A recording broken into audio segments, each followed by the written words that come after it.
So I didn't come up with a clever name for this episode yet, other than instead of calling it episode, I'm gonna call it Ye-pisode. Oh, Like YE-PISODE. could we decide to call it that, but then we like tweet like 100 times that we're gonna change it to like swish? Yeah. And then say no. And I'll keep taking the episode down and putting it back up, and I'll change your vocals a bit. Get in contact with the title. I heard it's doing really hot right now.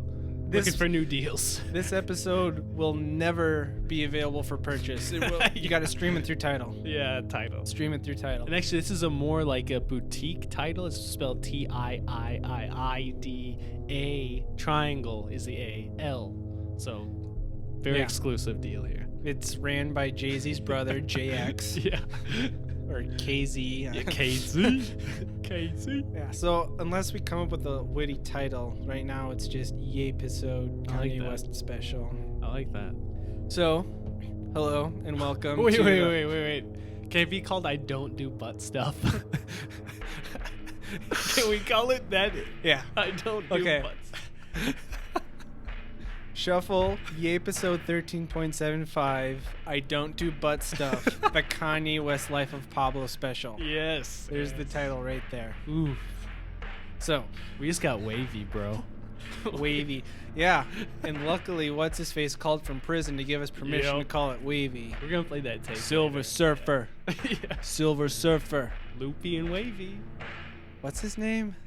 Yeah, Mike, isn't it? Mike Power or Mike? Or is it Brian? Mike or Brian, yeah. We'll have to look it up. Yeah. But yeah, he's in prison, and he called Kanye from prison and gave him permission to use Wavy. Which he didn't use. He didn't end up using anyway. That's nice. So, welcome to the Kanye West special episode of Shuffle. There really isn't a playlist for this episode, but Go feel yourself. Go feel yourself, and then after that, feel free to listen to the Life of Pablo. If you don't have a Tidal subscription, I'm sure there are other ways you can obtain it. Wink. Buy one. He needs the money, man. Yeah. Did you see that fashion line? It's so hot. We need more of it. He is $53 million in debt, ladies and gentlemen. His greatest embarrassment. So, outbreak. We have successfully gone 3 episodes without Kanye changing the title of the Life of Pablo. Landmark. Yeah. And so if you don't like Kanye, you don't like his new album or his music, and if you're tired of hearing about him, I would recommend skipping this episode of Shuffle because this is pretty much all we're going to be talking about. So now we can move on to Kanye Knews Korner. And that's news spelled Knews and corner spelled Korner. Kanye Knews Korner. So, can we just read his last 500 tweets? Yeah, Can that be the news corner? That's all this episode is. It's just I'm gonna read his Twitter feed, and then we're gonna call it a day. I think he got paid like $1 million by Twitter to do all this because Twitter. Over the last 3 months, there's been a bunch of articles how they're failing as a business model. They invested way too much, and no one's signing up. And Kanye stepped in. He needed the money. I honestly think so. That's actually a very astute observation because holy shit, have I been checking his Twitter feed every day. Hashtag Illuminati. What's he saying next? Conspiracy. So, after 4 title changes, 4 different track listings, 2 album covers, and multiple album releases, The Life of Pablo is finally out, sort of. Mm-hmm. Technically, he took it down to fix the track Wolves and have yet to... the old original version is still streamable on Tidal, but he hasn't re-released it officially. Oh wait, and he's going. I hadn't heard the latest. Allegedly, I stopped paying attention. He did say it's never going to be available for sale, but this new updated version with the fixed track of Wolves has yet to be put up. Huh. So, this album first started out as So Help Me God. Then it was changed to Swish. Then it was changed to Waves. Then it was changed back to Swish. And then Kanye announced that the album will be titled TLOP and offered anyone who could correctly guess the title free tickets to Yeezy 3, which was the release of the record, his new fashion line, and All of that at Madison Square Garden. And some people actually guessed that it is now, as of now, it could still change. The title is The Life of Pablo. Wait, and some people guessed it right. So and got to go. Nice. a bunch of people did. Wow. Because at that point in time, No More Parties in LA had been released, and there's that whole part in the song. It's like, I feel like Pablo when I'm making those shoes. I feel like Pablo. So some people did piece it together. Nice. Okay. He has some diehard fans. So, and leading up to the release of this album, he tweeted at least 4 different photos of differing track listings and album titles, ultimately leading to the final 18-track masterpiece / monstrosity that is The Life of Pablo. That should have been the name of the fucking album. Yeah. Masterpiece / monstrosity. Man.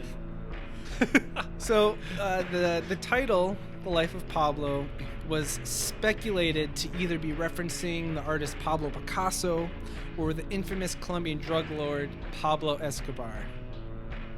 Jason Green from Pitchfork, who before knowing what it was actually in reference to, actually drew this very awesome comparison between Pablo Picasso and Kanye. He said, Pablo Picasso and Kanye West share many qualities: impatience with formal schooling, insatiable and complicated sexual appetites, a vampiric fascination with beautiful women as muses. But Pablo Picasso was never called an asshole. Kanye specifically toasted them.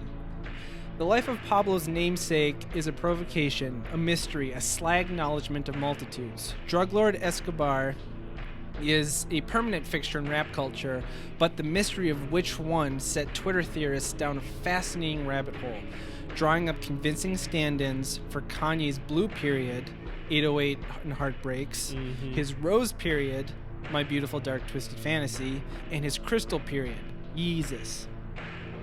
If Kanye is comparable to Picasso, The Life of Pablo is the moment after a turbulent life, leaving many artistic revolutions and mistreated women in his wake, that the artist finally settles down. In this formulation, Kim Kardashian is Jacqueline Roque, Roku, Picasso's final muse, and the woman to whom he remained faithful. And this record is the sound of a celebrated megalomaniac settling for his place in history. Which I thought was very poignant and interesting, but it's wrong. Kanye revealed that the title is actually a reference to St. Paul the Apostle. Of course, come on. How did you not pick that out? This was supposed to be a gospel album, allegedly. So, and his tweets revealing this read as such: Paul, the most powerful messenger of the first century. Now we stand here 20 centuries later because he was a traveler. He was a learned man, not of the original sect, so he was able to take the message to the rest of the world. He was saved from persecution due to his Roman citizenship. I have the right to speak my voice. Please forgive the profanity and give hugs and blessings to my brother Kirk for standing by me. In a few hours, the journey begins. And this is probably my favorite tweet he has ever tweeted coming up. All memes are wrong.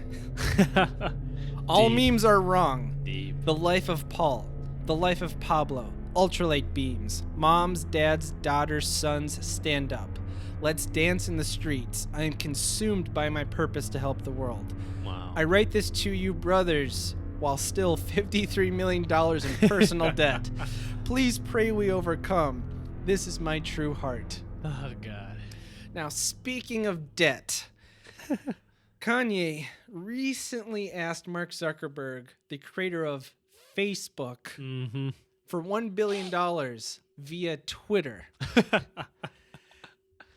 It's all a big ploy, man. Cross-advertising for social media, man. Come on. Now, Mark has yet to make a statement about this, but one of his close personal friends posted a status on Facebook saying, like, hey, Kanye, if you want help from Mark, maybe you should ask him on Facebook and not Twitter. And Mark Zuckerberg liked that status.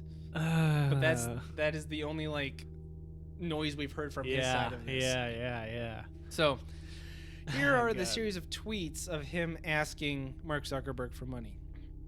Mark Zuckerberg invests $1 billion into Kanye West ideas. After realizing he is the greatest living artist and greatest artist of all time. I know y'all tired of music controlled by money and perception. I'm proud of every dime of debt I got. Bars are worth more than money because it's something that people can use every day to feel inspired. Mark Zuckerberg, I know it's your birthday, but can you please call me by tomorrow? You love hip-hop. You love my art. I'm your favorite artist, but you watch me barely breathe and still play my album in your house. World, please tweet, FaceTime, Facebook, Instagram, whatever you gotta do to get Mark to support me. I'm this generation's Disney. I want to bring dope shit to the world. I love that. Christ. I'm this generation's Disney. I want to bring dope shit to the world. Because Disney equals dope They shit. bring especially the in dopest hip-hop. of shit. Yeah. The yeah, dopest of shit. So dope. I don't have enough resources to create what I really can. Mark, I am publicly asking you for help. One of the coolest things you could ever do is help me in my time of need. You know, cooler than inventing Facebook. Yeah. And I will always respect you of that, and the world will love you. Hey, Larry Page, I'm down for your help too. Who is the co-founder of Google, in case you didn't know. Okay, gotcha. Yeah. All dudes in San Fran play rap music in your homes, but never help the real artists. You'd rather open up one school in Africa like you really help the country. You know, the country of Africa. Yeah. All you guys had meetings with me and no one lifted a finger to help. So that end scene. I just... This is I promise I would never quote Dr. Phil. But did you hear him on like I think it was on Colbert. Colbert read a bunch of his tweets and said like, what is your diagnosis? Oh, did you Dr. hear this? Phil was a guest on the Colbert Yeah, show. Okay, yeah. I Did you hear not this? He said, look, no one could be this wrong so many times unless it was intentional. So he's obviously just playing it up, which I thought Dr. Phil is very good. That's very fair. Very astute. He had a chance, to psychoanalyze it, and he just said, this has got to be intentional. The fucking country of Africa. The country of and this is the same person who, later on we'll talk about it, has recently banned all white people from talking about black music. Oh my God. Because we don't understand what it's like to come from the country of Africa. Right. I guess. Except, I guess, what did Rhymesayer, his former friend, said that he's surrounded by yes men. So maybe Dr. Phil's wrong. Maybe there's just no PR specialist to help him. Oh, I don't. I think at this point, actually, the Needle Drop, the music reviewer on YouTube, brought up a really good point, saying like, big fans of Kanye will like this album, while it is still a very flawed album. Fans of Kanye like Kanye for his flaws. Like, he is a complicated person. I think it would be detrimental to his career to try to like be PC. Yeah, smart. Like, he is going to bring so much money and attention to himself by just letting him run his mouth. Yeah, because we're all just waiting for what the fuck is he gonna say next. Yeah, it's his game. That's his shtick. Like, no this doubt. slow, drawn out album release is probably like the best PR any album has ever gotten, because everyone's like, oh fuck, it's up, now it's down, now the album's changed. Like, what's he gonna do next? Yeah, it's crazy. I can't even remember any other sort of album release event. It had a slow motion release. Yeah.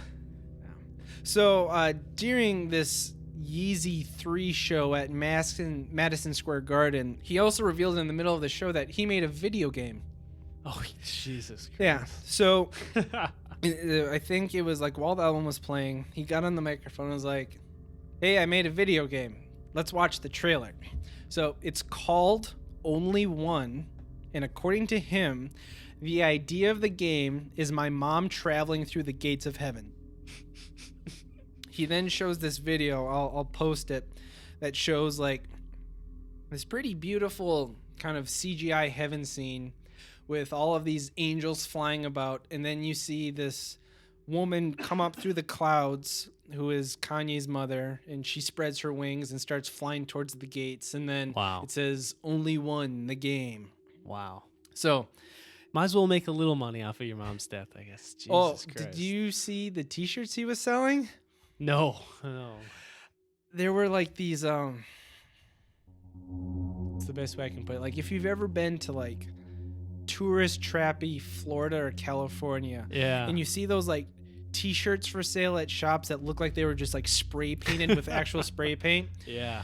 At the Madison Square Garden Yeezy 3, he was selling t-shirts that said like in remembrance of I can't remember her name, whatever her name is, West. Wow. And it had this kind of like almost caricature Of her face. Wow. And they were like selling them for like $60 each. Wow. Yeah. Yeah, I don't even know what So, to make of that, man. What happens in the video game if you lose? Does she like go to hell and then and then his face shows up? He's like, "Hey, play again, man. It's not cool. Not cool."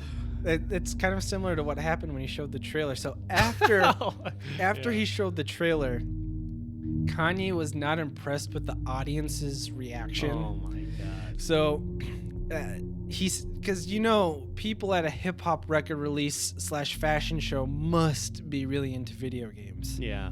So after the trailer rolled, and there was a decent applause from what I saw in the video, he takes to the microphone saying, "That's not easy to do, man. Y'all just be acting like that shit is regular. No, you don't understand. I go out to meet with everybody in San Fran, and they diss the fuck out of me. And I'll be like, I want to make a game, and they'll be like, fuck you. That's hard to do, bro." And then after that, he made the audience watch the trailer a second time. Wow. So he could get a better response from them. Wow. By framing it that I showed this to a lot of experts in the field and they didn't like it. So I'm going to play it again, expecting you to like it more. Yeah, that's persuasive, very persuasive.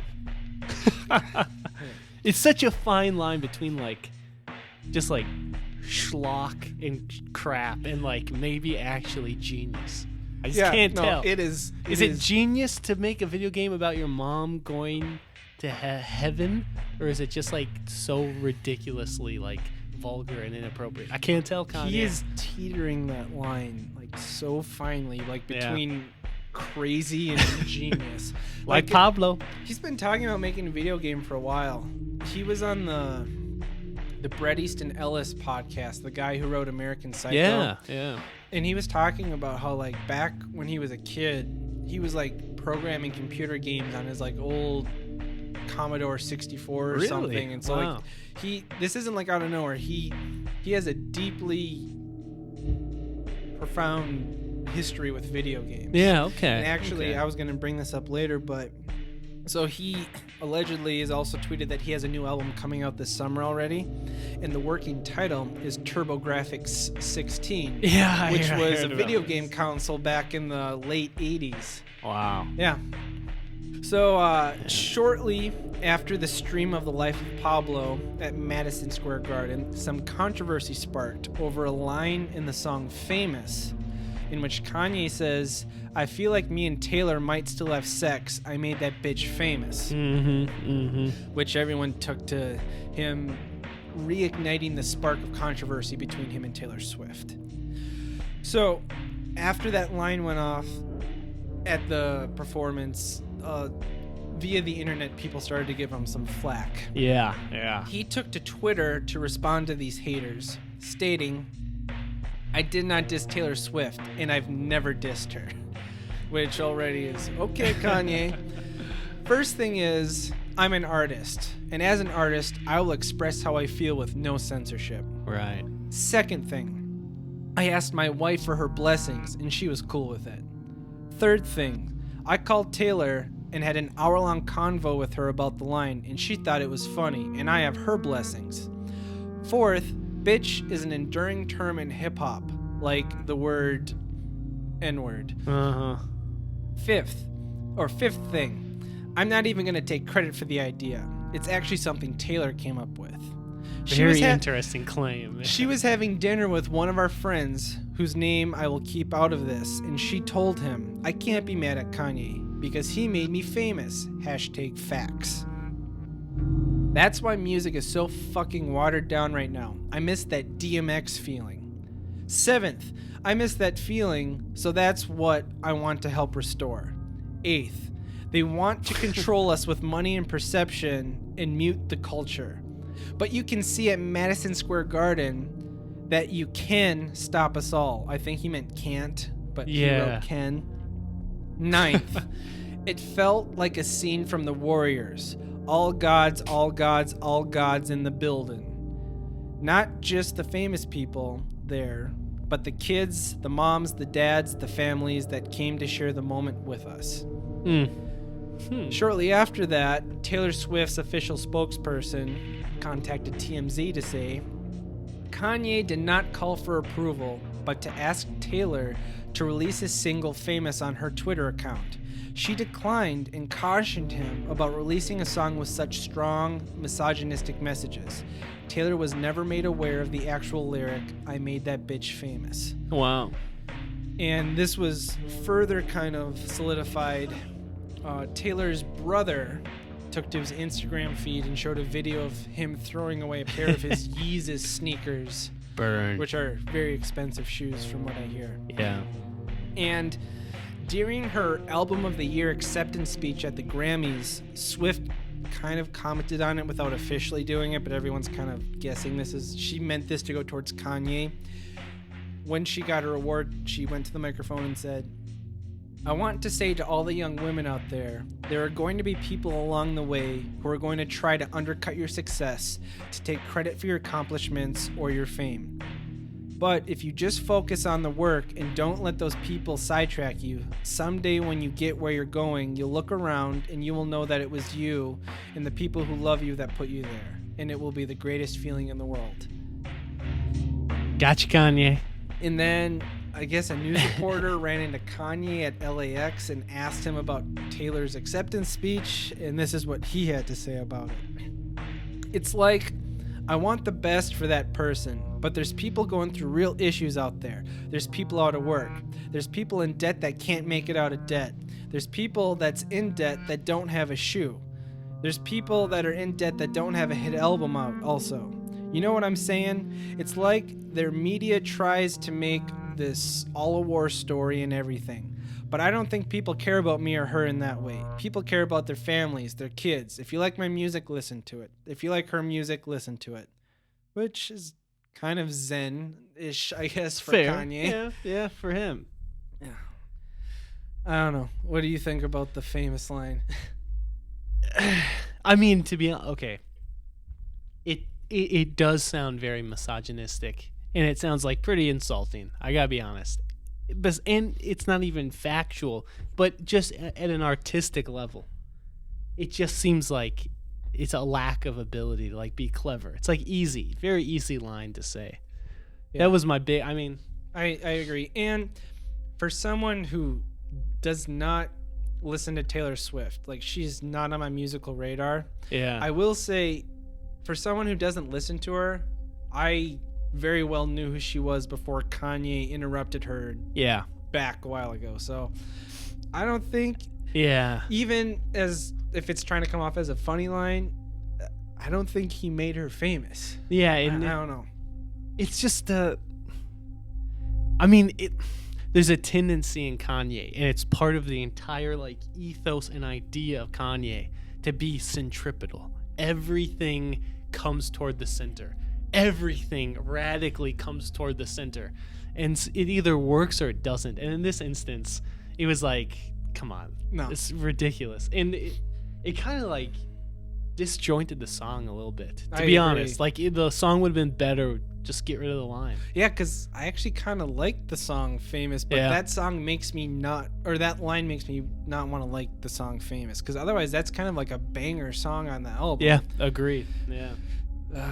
It's just a lack of ability to be clever. I'll be honest. I feel like Kanye has, it's like looking over his entire discography, he has so many of these like kind of crude, sexual, witty lines. Yeah. And every single one of them is like a flip of the coin. There's a 50-50 chance that it's going to be like, okay, I'll let that slide, and fuck, you shouldn't have said that. And this is one of the ones where, fuck, you shouldn't have said that. Yeah.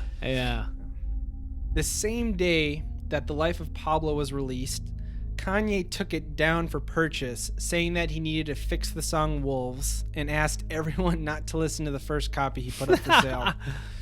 And like I said, it is yet to be So there was a brief like 14-hour period where it was up for sale on Tidal.com for $20, which is a bit much for a digital download. Yeah. You could actually purchase the MP3s of this, and then he took that down. And since then, it has only been streamable if you have a Tidal subscription. Wow. So the next day, Kanye announced that The Life of Pablo would never be for sale and would only be available for streaming via Tidal. He also said that all future Good Friday tracks, which, if you're not familiar, he has this thing called Good Fridays where like every Friday he releases a new single. He did this for a couple albums prior, started doing it again for this album. And he says that going forward, every single Good Fridays track he releases will only be through Tidal, which is already not true because he's released another one and he put it up on his SoundCloud. So really? I don't know. So wait, Jay-Z owns Tidal. He is the majority shareholder, but supposedly it is a group of artists. So there are other musicians, but Jay-Z's like the masthead. He's the spokesperson. Damn, dude, Jay-Z, man. I kind of feel bad for Kanye that it's only available to stream on Tidal. Yeah. Fuck, dude. He must have really needed the money fast, because I assume he got like a humongous like down payment right there. Boom. I'm sure for the exclusivity. Yeah, it had to be Jay-Z taking. Jay-Z's probably. I know it wasn't as exclusive, but I know Rihanna, her recent album Anti that just came out, also had a semi-exclusive Tidal release. And I haven't looked into it that much, but I guess the release of this Anti album by Rihanna was also quite a shit show. Like, it didn't go well for her. Yeah. So, along with announcing that all future Good Friday tracks will only be released via Tidal, he also alleges that he has 40 songs already recorded with Kendrick and an additional 40 songs recorded with Young Thug that he's just waiting to release. And of course, they will only be released through Tidal. Jesus. Do you have a Tidal subscription? I do not. You don't? Yeah, I don't either. Okay, so Tidal, I believe, is about $20 a month. Really? It's $20 a month? I might be wrong. But I believe I heard it's about like a $20 a month. It's more than Spotify, I know. Because like I have a Spotify premium account, and it's like $8 a month, and the selection is huge. Now the thing about Tidal, which is kind of goes along with like Jay-Z's kind of taste for nicer things. I know there's a lot of exclusive stuff that you can only get through Tidal, which is why they can charge that much, but. There's no fucking way I'm paying for that. Did you hear like the latest news that I read today that Tidal was reportedly, it could be not true, but they were reportedly looking to make some kind of deal with like Google or Spotify or some other group. Did you hear that?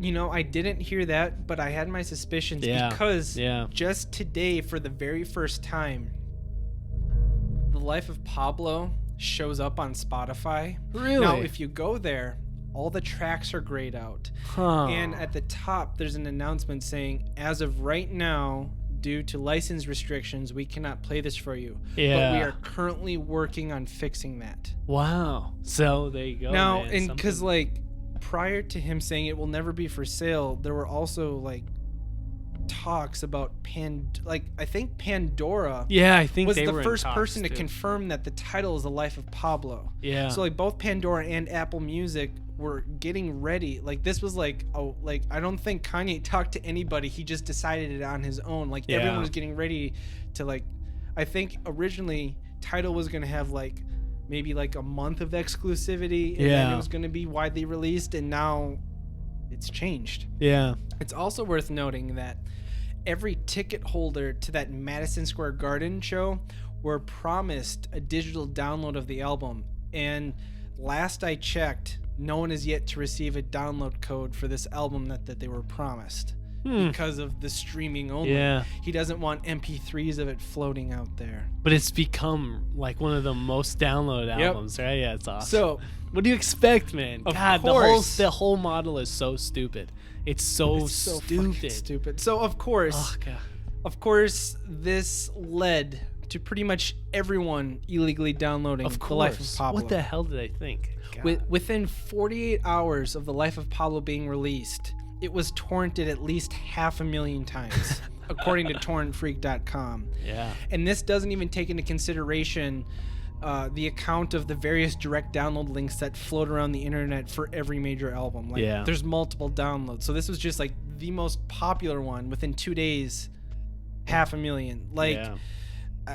I think right now it has been estimated that he's lost about $10 million in album sales Oof.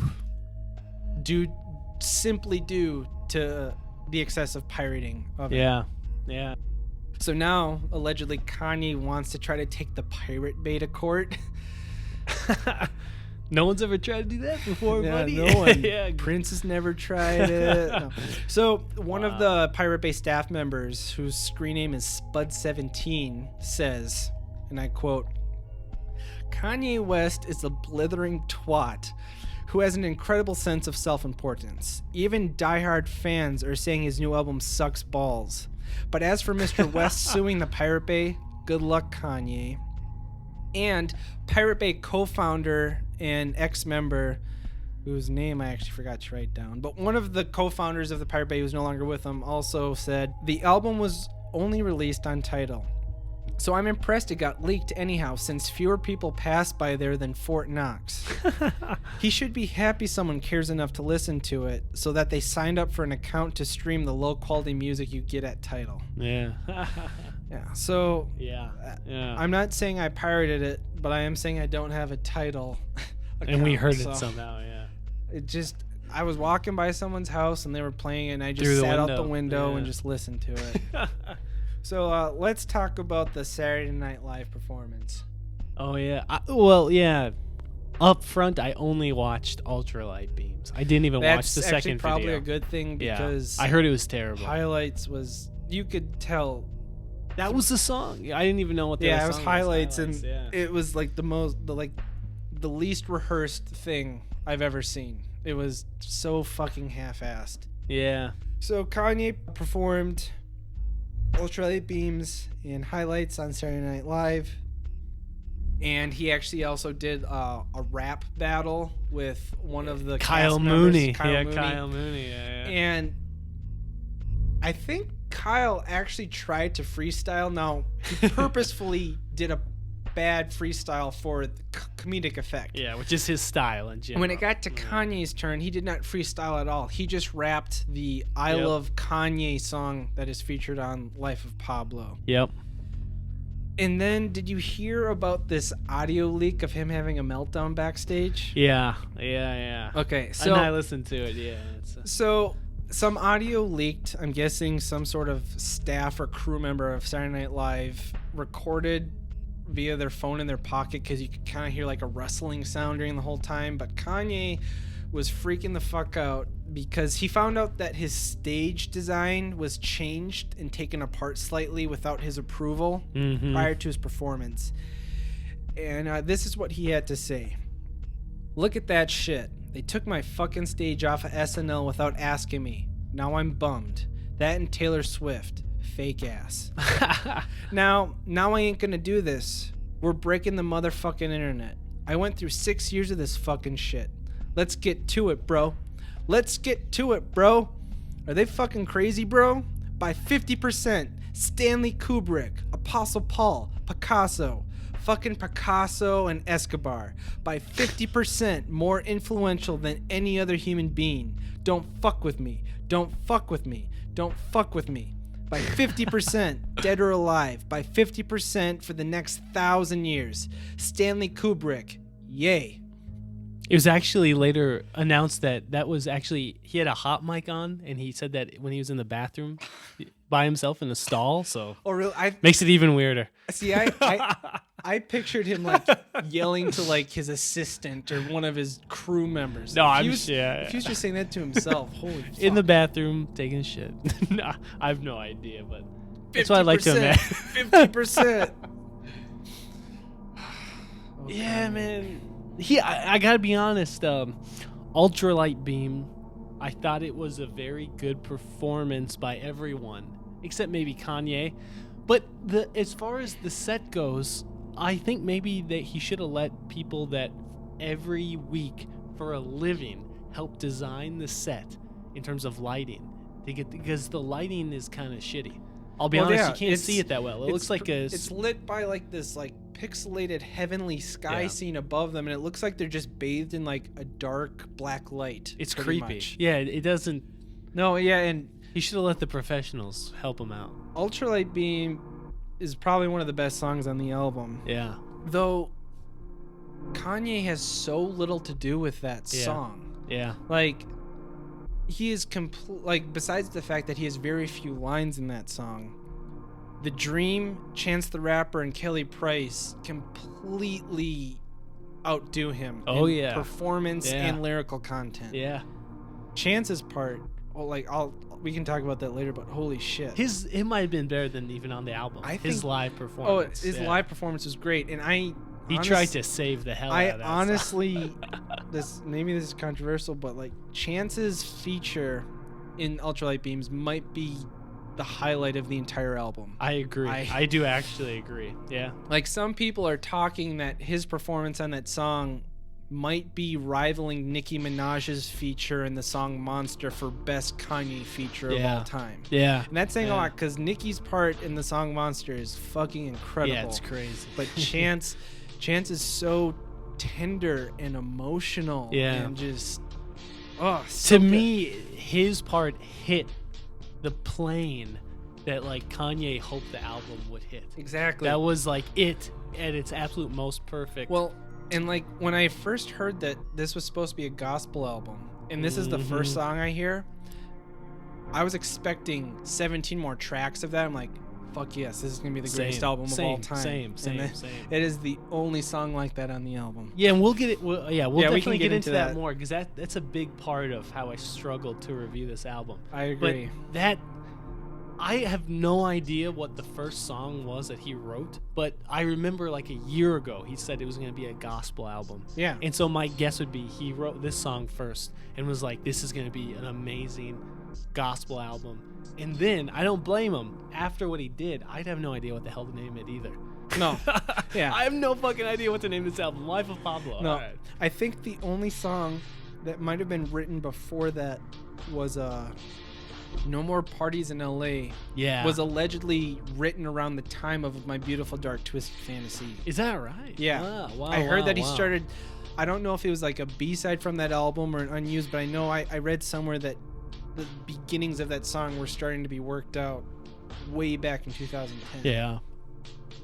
So did you also hear that a folder of leaked Kanye West music, presumably all from the recording sessions of The Life of Pablo, found its way online shortly after the release? I read that in the one article I read, some people thought it was Kanye or someone associated with him that leaked it. Yeah, it is since That's been funny. pulled from online.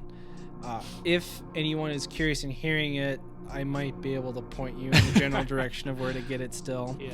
But Title, man. Yeah, title. Exclusive. Lifetime subscription, just $30,000. Yes. Title, baby. So these unreleased tracks feature some unreleased collaborations with one of Kanye's favorite collaborators, Justin Vernon of Bon Iver, and a few unheard tracks and solo tracks from Kanye. And then it also has some demo alt takes of the songs FML, Fade, Waves, Highlights, and Wolves. Oh, yeah. Which Kanye fans have dubbed OG mixes. And I recently just learned OG stands for Original Gangster. I'm sorry. Right. I knew that, man. I'm trying to keep up with my with my lingo and ebonics. Come on, man. Yeah, but I haven't listened to all of it yet, but the Justin Vernon stuff's pretty good. Yeah? I don't know. There's a Paul McCartney track I read. Oh, no, yeah, that came out that was back still from the So Help Me God days. Oh, okay. It's on Spotify. It's a collaboration with, I believe, Rihanna, Paul McCartney, Kanye, and one other person. Wait. No. I heard that in this folder there was leaked like a 2-minute song with Paul McCartney. I guess in addition to that. Like, I probably should have Maybe listened to all of them then. I listened to I don't none, know. so I could be totally wrong. No, you I might be listened to right, though, none. because other than the Justin Vernon one was like the only one that sparked my interest enough to check out. Yeah. I like Bon Iver a lot. Paul McCartney wouldn't catch your eye. Wing shit. Come on, man. I'm just not as dedicated as a wingnut. You're not a wingnut. I'm not. I'm trying. I won't fault you for that.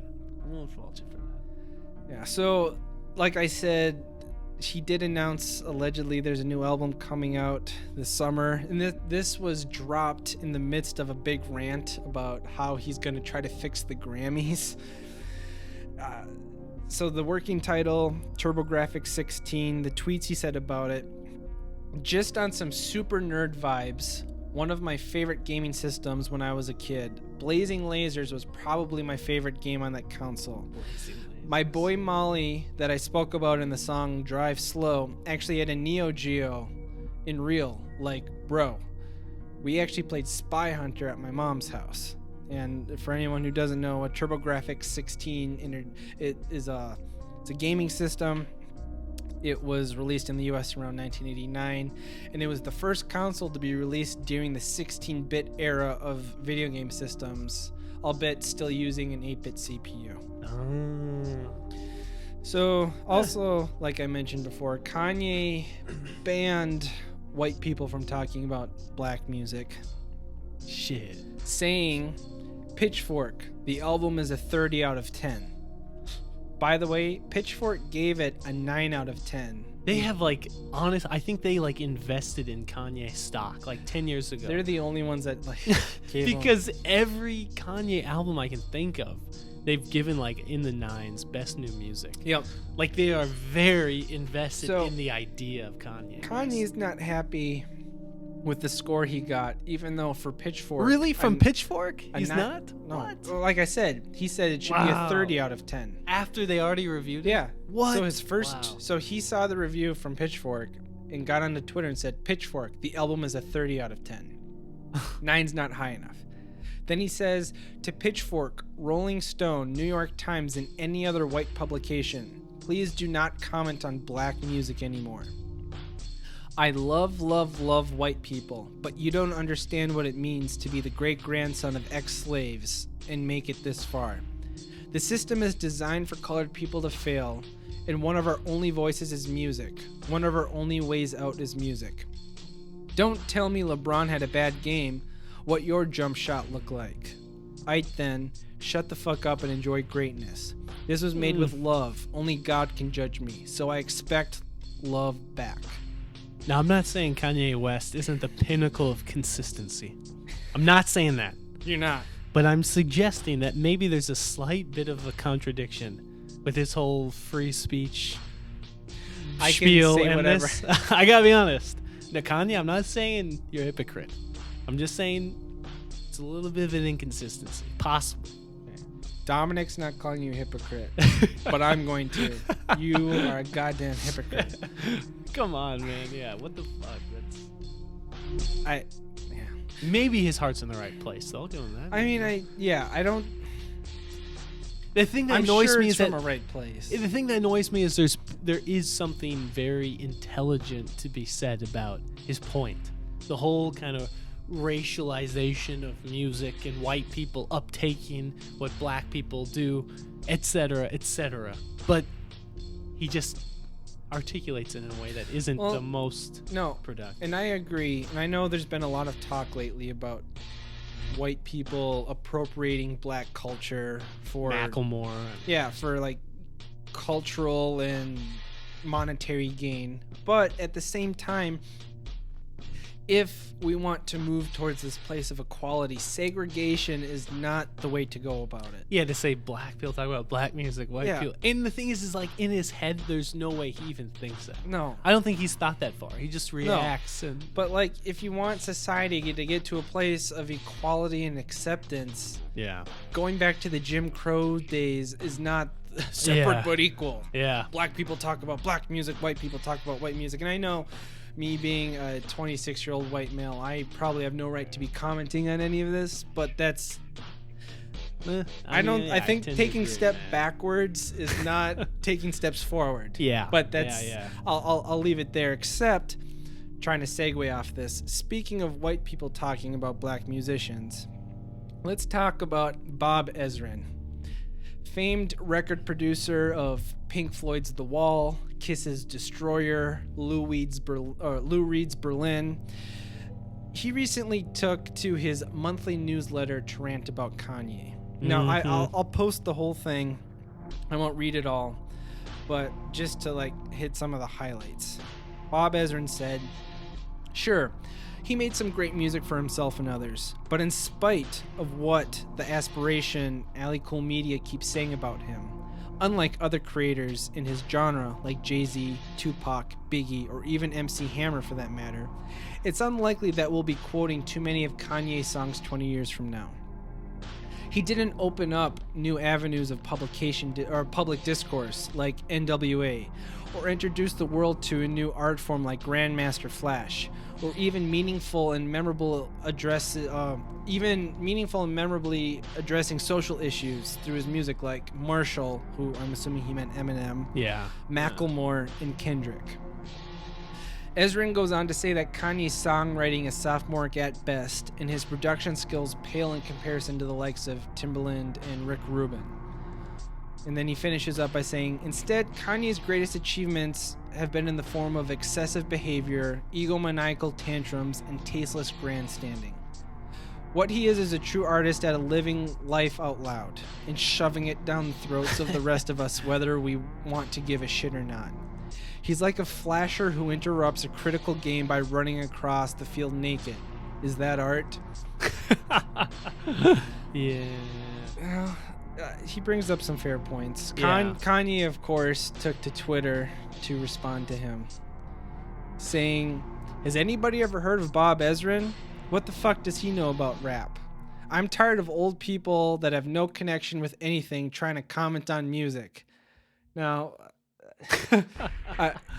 no connection to anything. If you look at the roster of albums this man has produced, I don't know. He then goes on to say, "Your kids are ashamed of their dad." That's a low blow. I gotta be honest. Kanye's response was like, he also low blow. When this brief flame war between him and Wiz Khalifa brought up, he immediately jumped to kids also. Yeah. So, sorry for speaking about kids, but could you imagine if you were Bob Ezrin's kids? I'm so sorry for them. I will send them free Yeezys to make up for the embarrassment that you have caused your family. I don't know what he means by free Yeezys. Free sneakers. That's what he means. Sneakers. Yeah, I didn't even... Free sneakers. Sorry. I said, I need to brush up on my... Come on, man.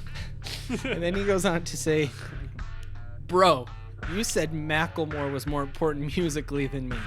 No offense to Macklemore. He's a nice human being." Not a good musician. He's a nice human being. "Bob, please never speak in public again. You are everything that is wrong with the old guard. It's guys like you that run companies and don't invest in Ye, even if I'm your kid's idol.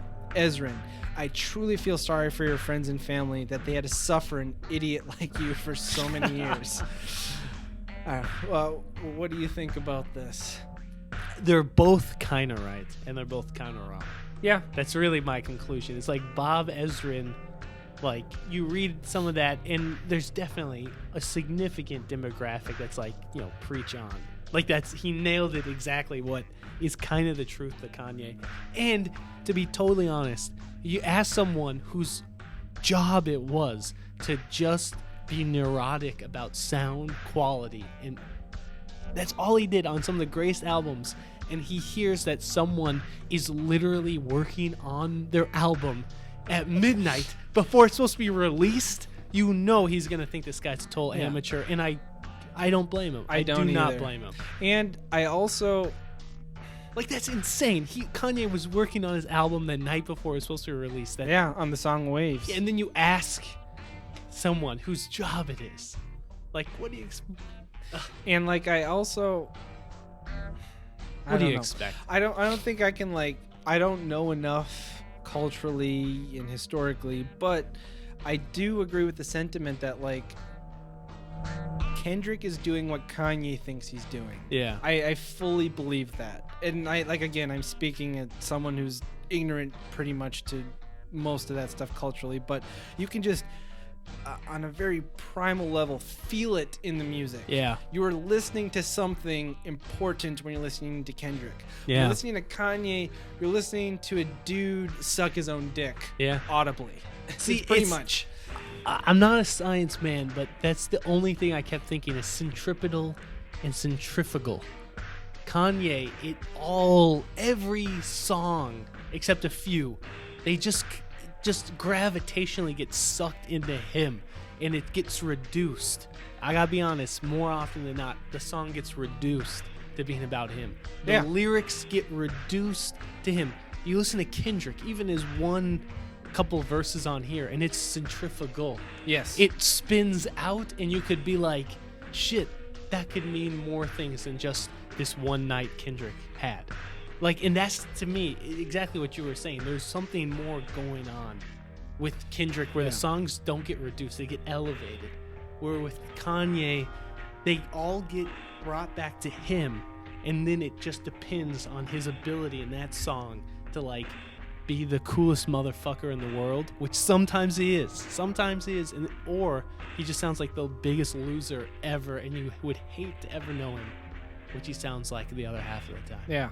Like, I think Kanye has done it a couple times, like, on his last album, Yeezus, like the song Black Skinheads and New Slaves. Yeah. Those are some very impactful, like, cultural, societal songs. Yeah. And even, like, going back to his song, Diamonds from Sierra Leone. Yeah. That was a really good song talking about, like, it really, like, it made me, like, look into, like, Blood Diamonds and like that movie The Last King of Scotland, speaking of like how rap culture kind of perpetuates this need for having ice and diamonds, but do we know where they come from and what we're doing to like our black brothers in Africa by trying to like wear all these diamonds. I thought he did a really good job with that. Even Jesus Walks has some social racial commentary on that. But then like I just wish, because, like, at the same time, he can make these songs that are all about his ego, and they're still amazing, but it's like there's this disconnect between, like, he thinks he's doing this very culturally relevant thing, but it's just, like, this self-important banger. And if he just, like, embraced that more, like, songs like Power.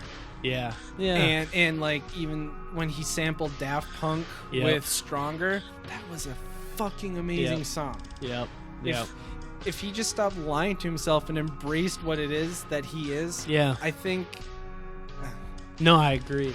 So I guess that's enough of Kanye News Korner. Let's move on to this album, The Life of Pablo. Kanye's 7th studio album, featuring a wide array of guests, including Chance the Rapper, Frank Ocean, The Dream, Kendrick Lamar, Kid Cudi, Rihanna, The Weeknd, Ty Dolla $ign, Chris Brown, Rick Rubin, Madlib. And due to its Tidal exclusivity and the fact that Tidal does not report to the Nielsen Music, The Life of Pablo marks Kanye's first album to not chart in the United States. Yeah. But wait, was this kind of a technicality, or will we ever know? Because I read that, like, Tidal prohibits, as of now, statistics. Yeah, they do. It's actually because I know, like, the RIAA and whatever are trying to start taking streaming into consideration. Yeah. Tidal actively blocks the release of those numbers. So they are That's weird, they are man. actively hindering its ability to chart. Now, But hey, he broke Pirate Bay records. that's true.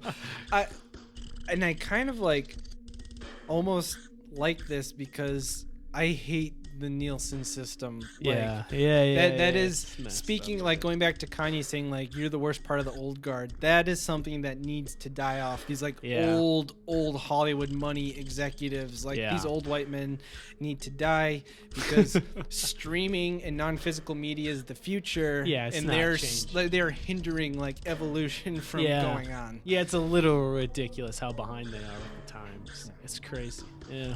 So, I guess to begin from a very far away view, and with pretty much every Kanye album, I could say this. I love the production and music. Like, someone as mainstream popular as Kanye, I love how experimental and weird he is willing to get with his production. I love how out there it is, like especially like going back to my Beautiful Dark Twisted Fantasy, which I think is probably my favorite album. Same with me. That's him. my like, favorite of he his. fucking sampled Aphex Twin. Yeah. And even on this album, on a song I'm not a huge fan of, Freestyle 4, he samples Goldfrapp's first album, the song Human, off of Felt Mountain, which is like one of my favorite albums of all time. And it's just like he's willing to take risks no other mainstream hip-hop person is taking. Yeah. So from that, just that very basic point, I will always listen to a Kanye album just because I'm so interested in what he's going to do with the production. Okay, we got to talk about this because when the production was good, I thought it was like my Dark Twisted Fantasy caliber. It's like fantastic. Like, I was engrossed, I was immersed, and if like one little part of the song was kind of weird, there was so much else going on. I was nested in the song, and I didn't give a shit about a lot of stuff. But some of the songs, especially like between like Ultralight Beam and Waves, to me that's almost like a kind of like desert. Yeah. And some of the production sounded like it was like a demo tape or a B-side. And like that song, Freestyle 4, it's not even 2 minutes long. And I looked and I was like, fuck, yeah, wow, that's Aphex Twin. And like that part of me was like, that's awesome. But I could not. Dominic, what if we fuck right here on this table? What if we fuck right now? What if everybody starts fucking at the voyeur party? Oh, God. What if I fuck right now? I want to fuck right now. What if we fuck right now? Those lines. Tits out. Oh, shit. My dick out. Can she suck it right now? God. What if we fucked right now? What if we fucked right now? I truly hope those are actually freestyle lyrics. Yeah. I hope he didn't write those down and keep looking at them and chew on them. I truly hope that was a freestyle. Like those were bad, and I could not decide. Honest to God, I agree with you that I'll always listen to a Kanye West album because he experiments. I totally agree, but I couldn't even figure out if that was a good song. I don't know if I liked the way that he used that sample in that song. No, he didn't. I will say, because I love that song. I love Aphex. Yeah. I was like, no, I don't think he used. Oh, you mean the Goldfrapp song? Yeah. No, I don't think it fit well. It was. Yeah. I know he was trying to go for like this eerie effect with Freestyle 4, but it was like too dissonant, and that is saying something coming from me. It was too dissonant. I honestly, it was the bass and the synth. It seemed directionless in that song. And the fact that he has 18 songs, 2 of them are just like intermissionary songs. Whatever, intermissionary, is that? Sounds like a sex position. Make it a word, intermissionary. 8 of them are under 3 minutes. No. 8 of them are, in this one, it's like he just didn't even know what to do with it. And it seemed like it was going to be this, just like you said, it had this eerie vibe. And it was building up, and then it just seemed like it was just petered out. Nothing. And the sad thing is, and I don't know if another version of the song exists, but of those like 4 different track lists he tweeted, this song was on every single one of them. It was. So this was like one of like the original intended songs for this album. And see, that is something I wrote down. A lot of these songs, they don't feel like songs. Yeah. They feel like ideas that he was maybe like fucking around with in the studio. Yeah. And, you know, some artists can kind of pull that off. I think like Jeff Mangum is someone who can like have this kind of like half-assed wild, fuck it, let's hit record and see what happens. Yeah. And it turns out beautifully. Yeah. Kanye is someone I know, he can write a song. He wrote 6 albums worth of song-ass songs. Yeah. Exactly. And this album, I don't know if any of them like felt like a truly complete song. Even the ones I liked, they still felt like I love Ultralight Beams. Yeah. And it's got very good, interesting production, but still it feels kind of like this weird collage almost. Yeah. I agree completely. Freestyle 4 still. I mean, I just can't. Fuck that. It's weird. And yeah, it the only way I could describe it is like it sounded like a demo tape. Freestyle 4, I gotta be honest, the Father Stretch My Hand Out Part 1 and 2. Yeah. They just at times felt like a demo tape. As in like, here's just this bare bone, kind of like a trap set, a synth, or a piano. And here's me rapping. Maybe these won't be the final lyrics, but here's a sense for you to get it. And I'm going to bring it to some friends, and they're going to help me create a song out of it. And it feels like half of these are demo tapes. No, it definitely does. And like, he samples a lot of interesting stuff that I love. That also makes it hard to... No, but especially on this album specifically, he samples all of these like 70s and 60s old like roots, funk roots. Yep. But he doesn't. They're not like actually used in the beat. Like there'll be a clip of a 70s song and then it'll move into something else. Like it is completely separate from the idea itself. Father Stretch My Hand Part 2. That bridge outro is so random. It almost was like a disservice to the song. I mean, he just like... Here you go. And well, I don't know if you have anything to say about some of the reviews. I like kind of did it. I read a little bit of the positive reviews. Got a bit, yeah. And I have a little bit to say about those, which we can get to. But I feel like I can't fully agree with the way that they interpreted these reviews. You know, the reviews interpreted the way that it was kind of mishmash. Yeah. And like Father Stretch My Hand Part 1. I feel like that was like a turning point in the album, which is a little sad to say. Song the number 2. Second album. the second song, yeah. But Ultralight Beam, which we can get into, I love that song. That might be like my favorite Kanye West song I've heard in like an incredibly long time. It's beautiful. I love everything about it. At times it's almost like expressionistic.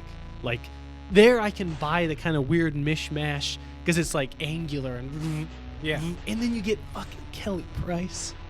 Oh my God, she sings her heart out on that. And you get Chance and is it The Dream? The Dream, dude. Those guys are so beautiful that like that song is transcendent. Those 3 should go write an album together. Yeah, and I'll buy it. Yeah. And then you get Father Stretch My Hand Out.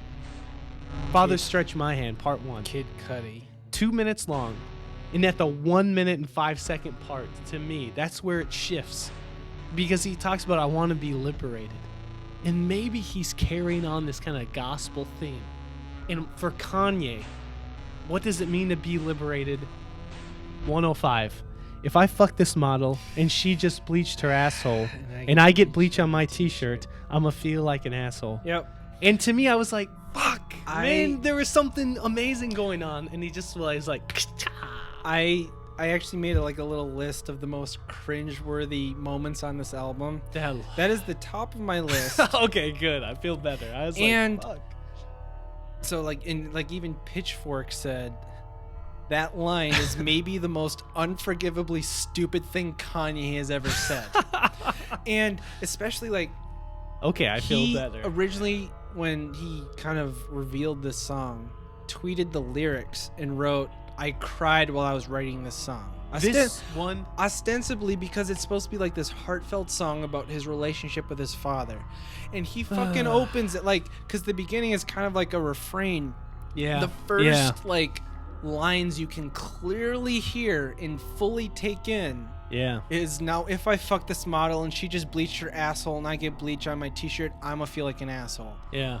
You are a fucking asshole for saying that. He killed. To me, that was like the album could have been. To me, it was like this beautiful, like charting it out. It was like a fucking straight line, and then that lyric happened, and it was like straight decline. Like, No, yeah, it's like he built up so much momentum with Ultralight Beam. I was so ready for this gospel album. Yeah. And then he says this goddamn line, and it's Killed like, it. oh, Killed it. This is like if you took the entirety of his Twitter feed and try to like concentrate into essential thought. Yeah. Fucking this. And he has auto-tune on it too. I mean, why did he have auto-tune to say those lines? Like ever since his 808s and Heartbreak Heartbreak, album, yeah. he's just been. I don't. Okay, and then then the part 2 of this song. That rap that he does at the 15 second to like 30 second. It sounds like it's not finished. It was raw, but it actually sounded like he was like almost getting off beat or like out of breath, and it seemed bad. Honestly, the production on that little rap part, I was like, ugh. No. Like, come on. See, originally this album was supposed to be 10 tracks long. He should have done that. I know. And actually at first, when he initially tweeted that picture of the 10 track list and I saw like No Parties in LA was on it, I was sad because first of all, I love that song. Second of all, I always want more. Yeah. And now after hearing this 18 track monstrosity, I kind of wish he had stuck with 10 tracks. See, I agree. I think Ultralight Beam, look, latent in this album was an absolute like Baroque gospel hip hop masterpiece. It's there like in germ form in this album. And if he had done Ultralight Beam, fixed Father Stretch My Hand, Waves, fixed it a little bit, FML, maybe No More Parties in LA, and some of the others. Yeah. Like those songs those songs all had the potential to be a great album. But a lot of these songs in there, I just didn't get it. No, I didn't either. And they were so short that I felt like he didn't get it either. He's like, here's a bit of me. Here's a bit of me. Here's a bit of me. And the lyrics were way more self-referential than I thought they would be. Yeah. Especially given Ultralight Beam, which is a fucking beautiful song. It's amazing. When Chance the rapper goes, ugh, I'm just having fun with it, and the saxophone kicks in, like that is the pinnacle of like, that is just beautiful. That's beautiful. That's like the feel, that gospel kind of like almost transgressive hip hop vibe. And I'm not even a fan of gospel music, and this song made me like, okay, I should listen to gospel music. Yeah. I love the dichotomy in Chance's delivery in that song. Like, it's when he comes in and he says like, and when they come for you, I will shield your name. Yep. It's so tender and comforting and quiet and sweet. Yeah. But then near the end, he's like and it's just like, fuck yeah. Like in the live version too. Honestly, like he came in there trying to save that song at SNL, and he's like, and everyone moves. It's like, damn, dude, that was perfect. If anyone out there doesn't know Chance the Rapper, all of his mixtapes are up for free online. Yeah. I highly recommend them. You mean he's not on Tidal? Acid Rap. Yeah. So good. He is extremely underrated. Please, everyone support him. He's an incredible artist. Yeah. This album has so many highs and lows. It is so chaotically back and forth that actually its staggered weird release is actually kind of fitting for the sound of the album. Yeah. And actually two of the reviews I read for this, almost all the reviews have talked about just how messy and mixed up this album is. Yep. Pitchfork's Jason Green says But everything about the album's presentation, the churning track list, the broken promise to premiere it here or there, the scribbled guest list, feels like Kanye ran across town to deliver a half-wrapped gift to a group birthday party to which he was 10 minutes late. After years of agonizing over how to follow up the conceptually triumphant 808s and Heartbreak, My Beautiful Dark Twisted Fantasy, and Yeezus, he seems to have settled upon Eternal Flux as a resting place. An album that plays like Kanye might still be remixing it furiously in your headphones while you listen to it. Yeah. Consequences of Sound, Philip Kosource says, most potentially symbolic was the piece of notebook paper that displayed the album's track list and titles as it switched from Swish to Waves, and was eventually wiped clean for the Life of Pablo. As the paper evolved, collaborators, friends, and family members would scrawl their names and messages, turning a vessel with a purpose into a board of self-promotion for everyone tied to West. The artist's chicken scratch track changes, as notable as Kylie Was Here diversions. Sure, it was entertaining to watch, to decipher, but it was also a mess that brought a foreboding cloud of skepticism over the entirety of West's 7th full length. Yep. It's a mess. See that? Okay. That's exactly what I can't quite figure out with this album, is that there is the idea of Kanye. Kanye West is a concept that is so popularized. And it's this idea that he's kind of baroque, ornate, grand, tense, crazy, exuberant, right? And that's, to me, it's like built into the DNA of a lot of people that are reviewing his albums, and maybe even his fans, that there's just so much never-ending, always exploding Kanye as the idea. And to me, that is a concept that gets filtered into these reviews that make their reviews, I gotta be honest, fucking bullshit. I've never been so mad reading some of these reviews. Who gets away with getting such a high mark? Rolling Stone, it's a messy masterpiece. Listen to what they say. I just had to write some of this. Kanye West drops broken pieces of his psyche all over the album. Fuck that. That is exactly what I'm trying to say. Like, you have to have some idea, some concept of the Kanye West psyche to read that into this album. And to read all the mishmashed pieces as if these are part of some cohesive whole. And it's fucking AV Club, who I generally like. AV Club. Beautiful, messy, mixed tape. It's a brilliant document. A fucking document. There's so many bands out there that just get fucking reamed by the AV Club specifically. Yeah, and Kanye West gets a messy it's not an album, it's a document. Again, you have to have this concept of Kanye that just one more. Fucking New York Times. Intellectual bricolage. This is an affront to this fucking made me mad. I don't hate the album, but for the New York Times to say Kanye West has mastered intellectual bricolage, and then they go on to say, as if apparently bricolage is the same as, quote, Tumblr as album. This is Tumblr as, again, you gotta have the idea of Kanye predating this album to read so much generosity into the album. You know, and I think it was specifically the New York Times review that sparked Bob Ezrin. Oh, is that right? Yeah, because he read the New York Times, is like, how the fuck did this clown get reviewed by, like, I guess he has a lot of respect for the New York Times, and he thought like this was a disservice to his own tastes, in that by him enjoying the New York Times and them giving a favorable review to Kanye, he had no choice but to speak up about it. Honestly, that New York Times review was like offensive. To say he's bricolage of just like beautifully crafting together whatever works, random pieces into something artistic. And that's Tumblr as music.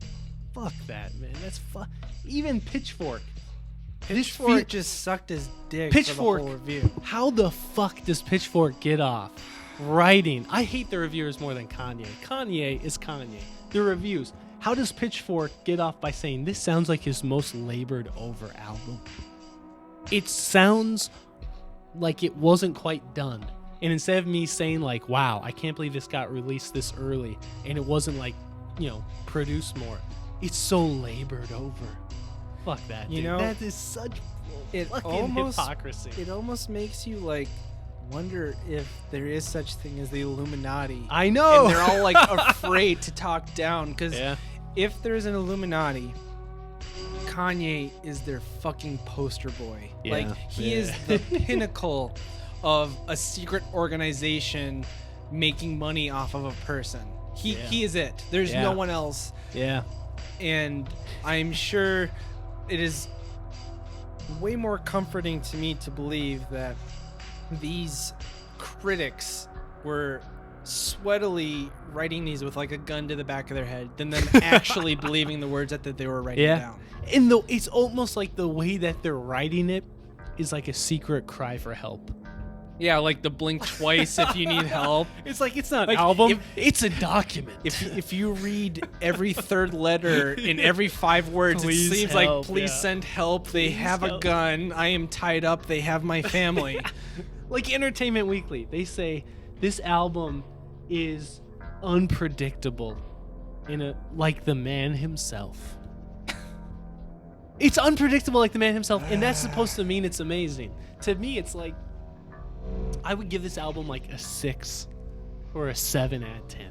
Yeah, actually, probably closer to a 6. The Needle Drop, who is, I don't always agree with him, but he's one of my favorite reviewers in that every time he reviews something, even if I completely disagree with the review, I can understand where he's coming from. Yeah. And he is like renownedly known for being harsh. He gave it a 5.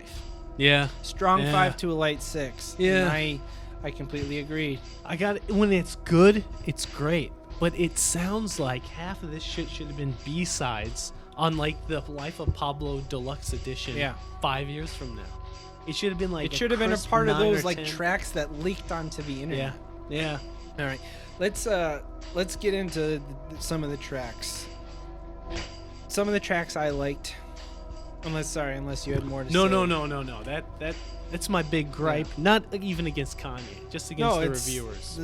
It's like they're liking him just because he's like a product name, Kanye. Yeah. I have to like this thing because it says Kanye on it. Exactly. Yeah. No. So let's get into some more tracks. Some of the track we've talked about how awesome ultralight beams are. And again, I cannot stress. This is like my favorite song of 2016. It is my favorite. I love it. The way that even ultralight beam sounds like Ochalay beam or Ochalay dream. I just love it all. It's just crazy and weird. It's beautiful. And I even don't mind his auto-tune vocals. Neither do I. Yeah, I don't mind. It's great. And actually, it's too good. It ruins the rest of the fucking album.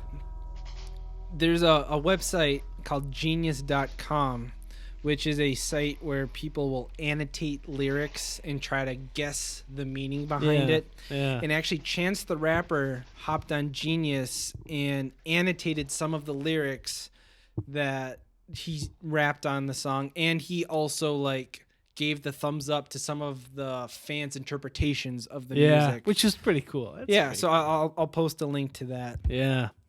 So we like ultralight beams. I like No More Parties in LA. This was the first, like he had released some singles leading up to this. This was the first one I like consciously listened to just because honestly the Kendrick feature kind of sparked my interest. Yes, yeah.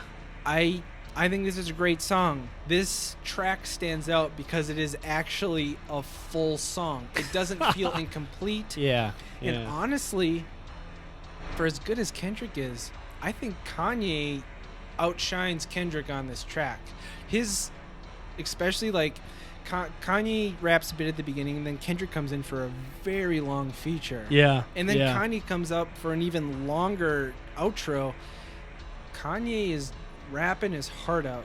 I thought these were hands down the best Kanye West lyrics of the entire album. Like not even close And honestly, I can only assume Kendrick Lamar just like upped his game. Kanye needs to hang around Kendrick more Yeah. to make him be as good as he can be. They always say Yeah. hang out with people who are better at you at Yeah. the thing you want to do because it will force you to elevate yourself. Exactly. And yeah. kind of, you know, how am I trying to say this? Like, appealing to my nerdy side. Yeah. The song ends with a sample from Street Fighter 4. Yeah, Which I think is pretty fucking awesome. No, it's good. I mean, it's kind of like a sleaze speed rap. Like, they're both being kind of sleazy, but it's great. I gotta say, Kendrick's, I love near the end where he talks about, like, it's, like, hilarious, that Nam Myoho Renge Kyo mantra some Buddhists do. It fucking make someone want to say big words and get lyrical, make me want to get spiritual. I thought that was hilarious. I thought that these were by far Kanye's best lyrics. Again, it just kind of shows the difference in style. Kendrick's story could be about other things. It's like funny commentary. Kanye's is very much about himself. Very much people he worked with, Amber, assistants, but it's funny and it's very well done. And he's fast. He's got, he's got a kind of flow. slow. Yeah, he's spitting good. it. He's very good. I thought it was so good. It was almost like out of place. Yeah, no, it was good. Actually, some of the reviews I read said like songs like No More Parties in LA sound like they were meant for a different album. Yeah, I agree. Because I loved Ultralight Beams, but this song is like other side of the field. Yeah, but it's a great song. It's a great song. Yeah, it's a great song. The other song I really liked, Real Friends.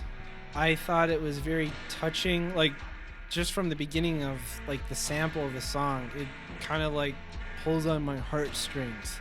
I like how real and open he sounds on this. Yeah.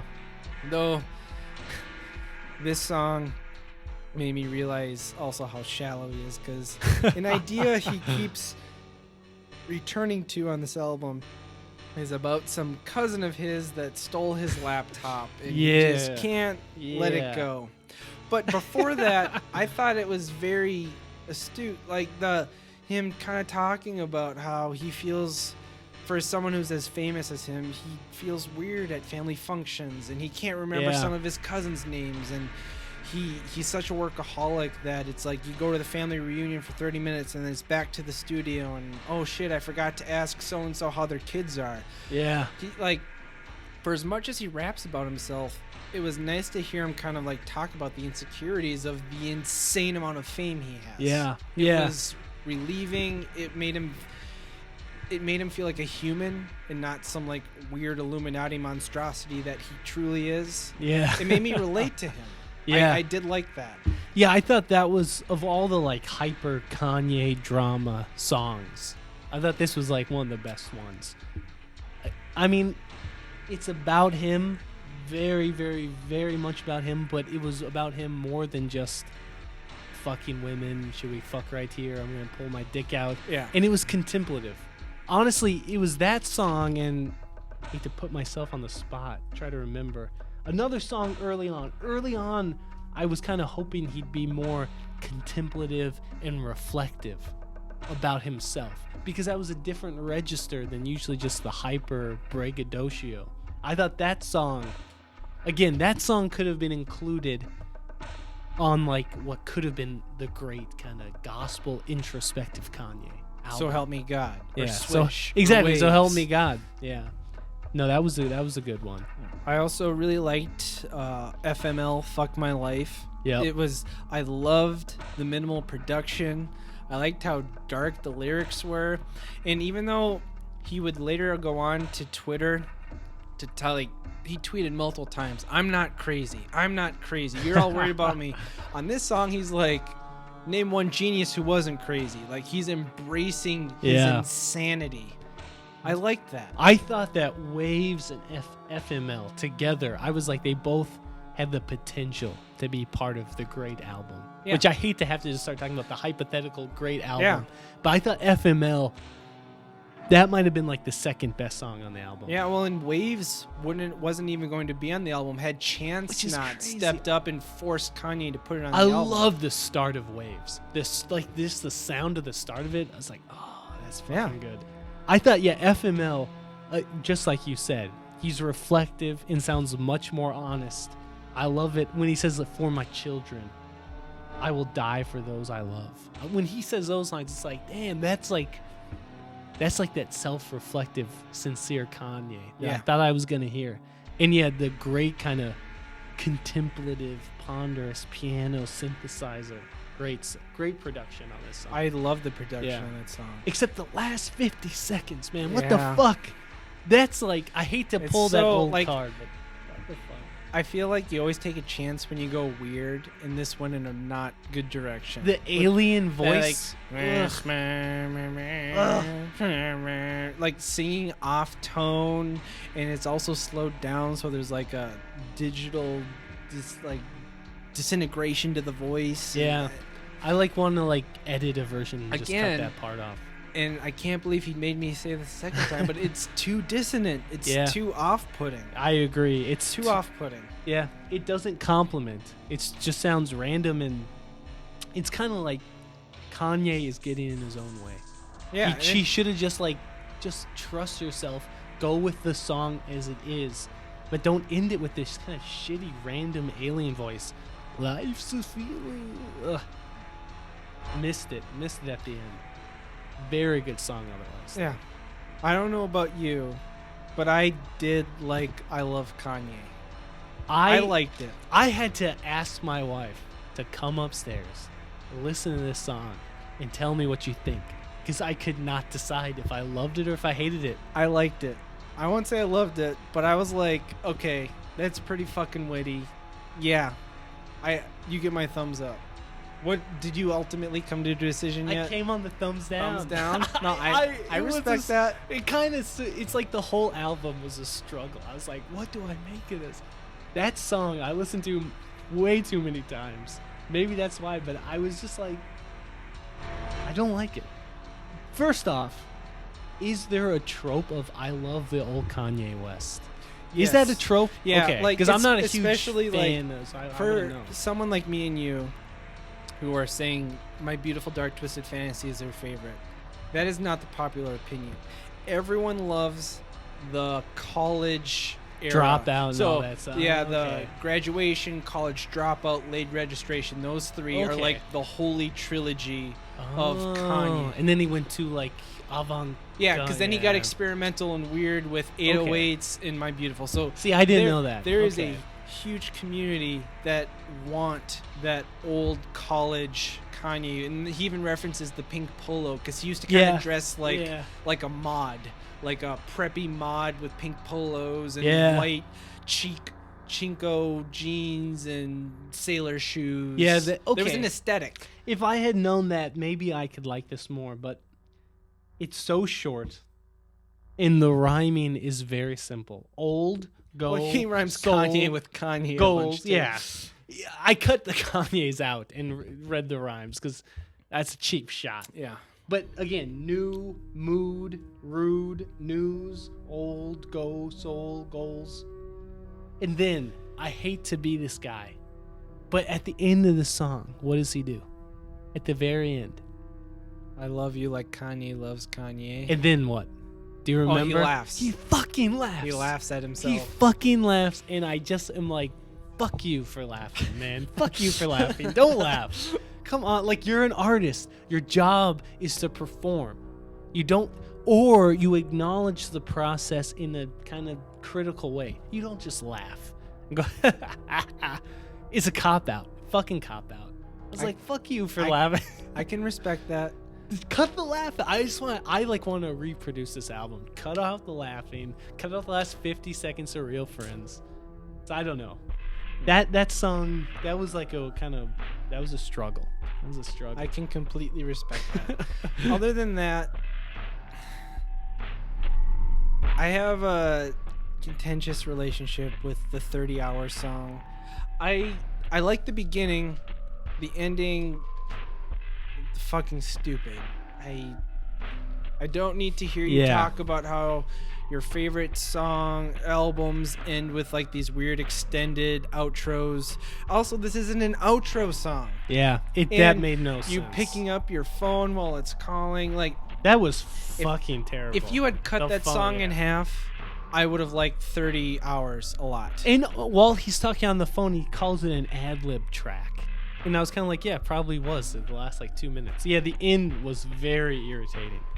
The only thing, again, I thought that was like a nice kind of introspective song.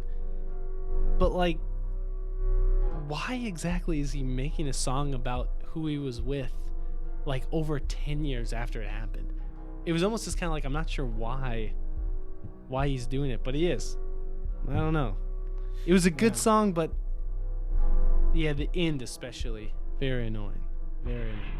Yeah. I mean, other than that, we kind of talked about Famous a bit. That line is so stupid. Though I really loved the sample of Sister Nancy's Bomb Bomb near the end. I love that too, which is almost an insult to her though, to be on that song. No, it is. That's what I wrote. I was like, I fucking love Bomb Bomb. Toots and My Towels famously covered that too. Their track is fantastic.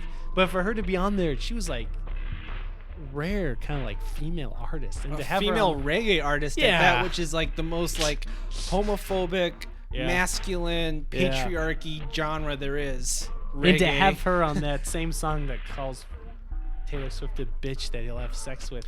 That's pretty horrible. Like, if I can ignore that, Yeah. I simply can enjoy the sonic feel of his remix and sampling of her music with that one guy saying like, yup, middle fingers up, blah, blah, blah, blah, blah, blah. But that kind of ends my list of tracks I enjoyed. Is there anything you want to add to that? I did like Waves. I had a kind of weird relationship with, because I love the start of that song and the vocal echoes that are kind of like a Gregorian chant almost. Like that again, that was like the germ of the great album that could have been. Sacred music. Yeah, it was. I thought that was fucking brilliant, that production. But I did not really like Chris Brown's vocals. It drug it down. As well as his vocals, just fuck him as a person in general also. And someone write a fucking third verse on this song. What the fuck? There's like 3 songs. I was like, dude, I will postcard send you a verse. You need, like, that song could have had a killer third verse. And it just ends. Again, I get the sense he just didn't know what to do with the song. Cut out Chris Brown, add Chance the Rapper, add a third verse. It's an amazing song. For someone who did so much production, I wish he would have just rapped on the song, Chance. Yeah, agreed. Have Chance on every track. Because I love that vocal echo. That again, that's like the Baroque hip hop gospel masterpiece album that could have been. Yeah, that is beautiful. So, I guess we also spoke about how much we didn't like Freestyle 4 that much. So if you want to have some cringes, go on genius.com and look up Freestyle 4 and you will see some die-hard Kanye fans look so deeply into the song and how profound he is, and they truly think he is speaking art and making these huge philosophical statements about like drugs and the id and ego and passion and mania. It is horrible.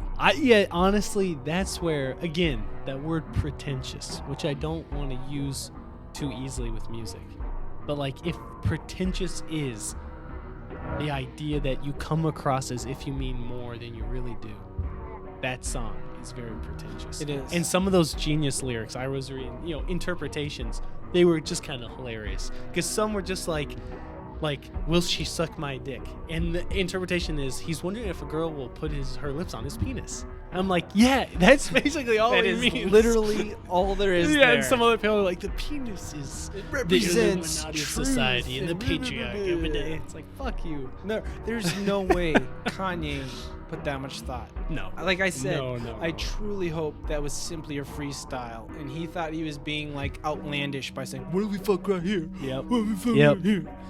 Other songs I didn't like. Lowlights, completely useless. Why wasn't Kanye the one talking? It would have been more powerful if See, he said it. He had a woman say it, and it sounded really sexist. And I tried to look this up.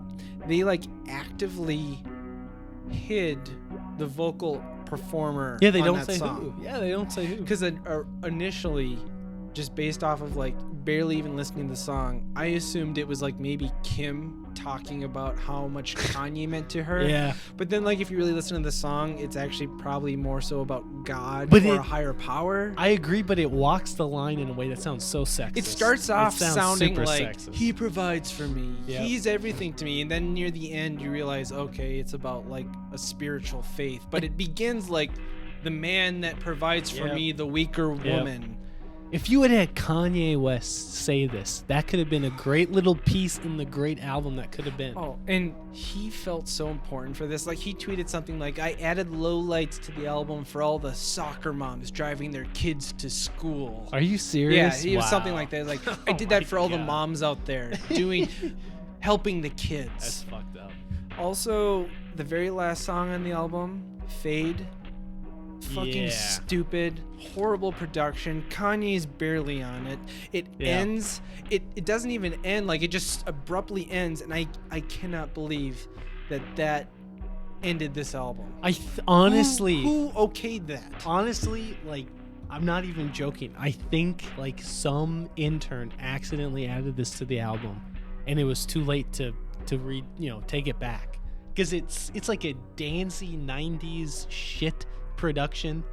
It sounds like worse than like a demo tape. Keyboard and a little like drum kit. It just was terrible. I thought it was like a nothing song. It was a nothing song. It had to be a mistake. Yeah, it is a nothing song. It's totally nothing. Yeah, that like didn't even make the list of worst songs, because I assumed it shouldn't have been on No, there. it shouldn't. And then I get the only other like huge complaint I have is another cringe lyric off the song Highlights. Which, let me see if please- I wrote this down. Please keep in mind that he performed this on I'm shocked. Saturday Yeah, I'm Night shocked. Live, I'm shocked. singing in an auto-tuned voice the words, "Sometimes I wish my dick had a GoPro so I could play that shit back in slow-mo. I think I just shot an amateur video. I think I should GoPro." Yeah. Fuck you. As Bob Ezrin would say, that's sophomoric. That's very horrible. juvenile, terrible. That is rhyming. something like if Tyler the Creator and his posse had sang this back when they were making their early mixtapes, back when they were like 14, Yeah. I might have given them a pass. Yeah. A 41-year-old Yeah. rapping this in auto-tune on Saturday Night Live, fuck you. Jared, you're not getting it. He's dropping bits of his psyche. You're not picking up. It's a bit of his psyche, Jared. See, he gets away with shit that younger rappers couldn't. I hate everything about like In the Highlights is it's not even that great of a song, but that line makes that song unlistenable. The production value, again, I hope Bob Ezrin listened to that song, because it's like a little dinky beat machine and a piano and cymbals, and it sounds really shitty. And he has I like the piano in that song. There's like a period of time like after he says like he talks to someone about how like me and you fuck the same girl, but I'm rich. Yeah. And then I try to ignore that because that's a Ray stupid J. line. But It's then there's about this Ray like kind of like almost arpeggio like do do do do do do do do do do do piano. Yeah. I do like that a lot. Okay, Everything else, I'll give you that. I'll fucking give you that. horrible. Yeah, it's just bad. Again, and he has like weight and sex jabs that, again, sophomoric. He could do way better. It was, again, I kind of felt like between ultralight beams and waves was a desert. It was a little bit of a musical desert. What'd you think of Feedback? I'm very curious. I actually, because I was kind of on the fence about it. I am. I simply like if I can listen to that song without really listening to it, I think I like that song. Like sonically, I enjoy the production and vocal performance on that song. Yeah. The dissonance of it, I kind of dug, but again, that was when I just, in the end, I was like, it sounds like something is missing. It sounds like a demo tape. Like it was one more draft away from being a great song. Yeah. This could have been on the great album. You needed to just fix it up Fix it a little bit. Yeah. I don't know. Are there any other songs you'd like to Let me mention? see. Do I got any more gripes? Because I'm pretty. That's. I think I've think X'd that's out it for almost me. every song. Well, okay, the Silver Surfer intermission. It was so petty for him and self-indulgent to put this. He didn't name the fucking song Waves. To put it on there No. won't even make sense And 10 years from it's now. like it's so meaningless unless you like deeply actively look into something. Yeah. And if you truly look into it, all you'll get across is like, this guy says I'm cool. It's It's not like interesting. self-validation. Yeah, it's not. I thought that was really dumb. No. You shouldn't have put that Stupid.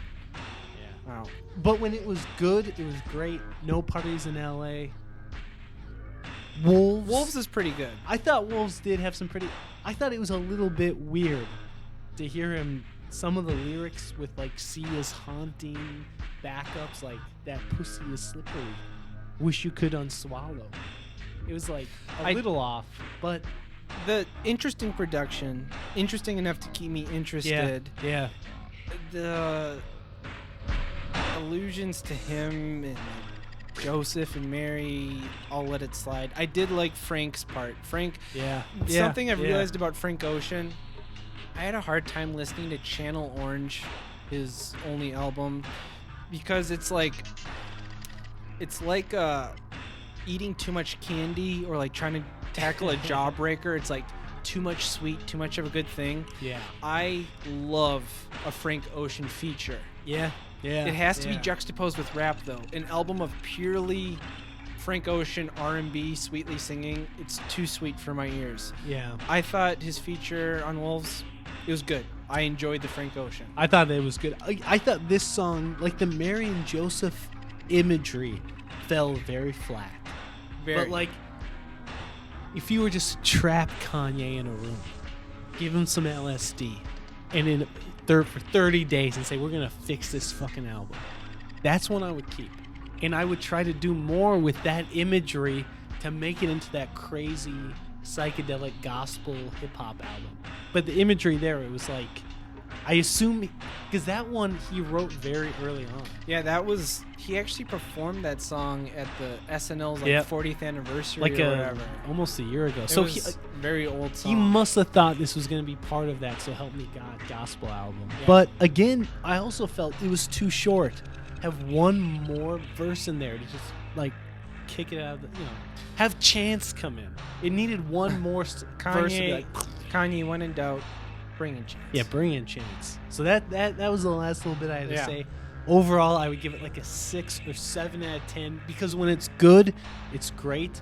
Ultralight Beams is a classic, but when it's bad, it just sounds like a demo tape. It's so mixed. Parts of this album are like an 8 or a 9, and parts of it are like a 2 or a 3. So I have no choice but to like middle of the road, 5 or 6. Which again, fuck all the reviewers who are like, some of it's good, some of it's bad. Instead of saying this is a mediocre album, I'm gonna say it's beautiful Kanye West. Fuck that. You are unprofessional motherfuckers, man. I completely agree. That's a travesty. Well, we've been talking about Kanye for almost 2 hours. So. Well, now we're gonna talk about his next album. TurboGrafx 16. Yeah. No, thank you everybody for listening. I'm sorry if you don't like Kanye. There'll be a normal episode out next week. Other than that, thank you for listening.